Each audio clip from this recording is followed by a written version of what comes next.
Hello friends, ഞാൻ doctor Sony. ഞാനൊരു ആയുർവേദ ഡോക്ടറാണ്. അപ്പോൾ ഇന്ന് ചെറുപ്പക്കാരിൽ പോലും കണ്ടുവരുന്ന ഒരു കംപ്ലൈൻ്റ് ആണ് ശരീരത്തിൻ്റെ പല ഭാഗത്തായിട്ട് നീരിറങ്ങുക എന്നുള്ളത്. അതായത് ഇൻഫ്ലമേഷൻ ഉണ്ടാവുക കഴുത്തിൻ്റെ ഭാഗത്ത്, അതുപോലെ തന്നെ പുറത്ത്, മുതുകത്ത്, കാലിൽ ഒക്കെ ഈ നീർക്കെട്ട് വരാം. ഒന്നെന്ന് പറഞ്ഞാൽ നമ്മൾ നല്ലതുപോലെ ഹെവി ആയിട്ടുള്ള ജോലി ചെയ്തിട്ട് തല വേർത്തതിന് ശേഷം പെട്ടെന്ന് പോയി തണുത്ത വെള്ളത്തിൽ കുളിക്കുന്നത് കൊണ്ട് ഇങ്ങനെ വരാം. രണ്ടാമത്തെ കാര്യം എന്ന് പറഞ്ഞാൽ ഒരുപാട് സമയം നമ്മൾ ലാപ്ടോപ്പിൻ്റെയോ അല്ലെങ്കിൽ മൊബൈലിൻ്റെ മുന്നിൽ തല ഇങ്ങനെ കുടിച്ചു പിടിച്ച് ഇരിക്കുന്ന ഒരു പോസ്ചർ.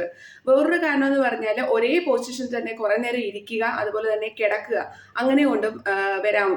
വേറൊരു റീസൺ എന്ന് പറഞ്ഞാൽ നല്ലതുപോലെ എണ്ണ തേച്ചിട്ട് അത് ഷാമ്പു ഒന്നും ഉപയോഗിച്ച് കഴുകാതെ നേരെ നല്ല വെയിലത്തോട്ട് ഇറങ്ങുന്നത് കൊണ്ട്.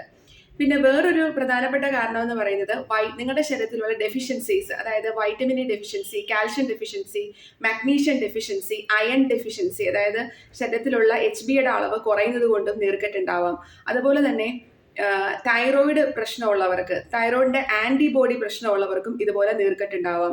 പിന്നെ സെക്സ് ഹോർമോണുകളുടെ കുറവ്, അതായത് സ്ത്രീകൾ ഒരു ആർത്തവ വിരാമത്തോട് അനുബന്ധിച്ച് ശരീരത്തിൽ നീർക്കെട്ടുണ്ടാവാം. പുരുഷന്മാരിലും അതുപോലെ ടെസ്റ്റോസ്റ്റിറോണിന്റെ, സെക്സ് ഹോർമോണിന്റെ അളവ് കുറയുന്നത് കൊണ്ട് നീർക്കെട്ടുണ്ടാവാം.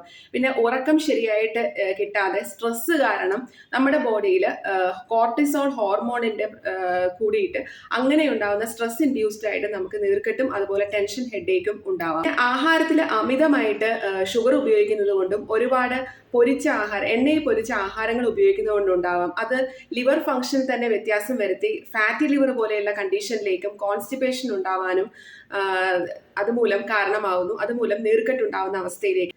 പിന്നെ പല ഡിസീസ് കണ്ടീഷൻസ്, അതായത് സന്ധിവാതം പോലെയുള്ള RA പോസിറ്റീവ്, NA പോസിറ്റീവ് ആയിട്ടുള്ള കണ്ടീഷനിലും, പിന്നെ ഡയബറ്റീസ് പോലെയുള്ള കണ്ടീഷനിലും ഇതുപോലെ നീർക്കെട്ടുണ്ടാവാം.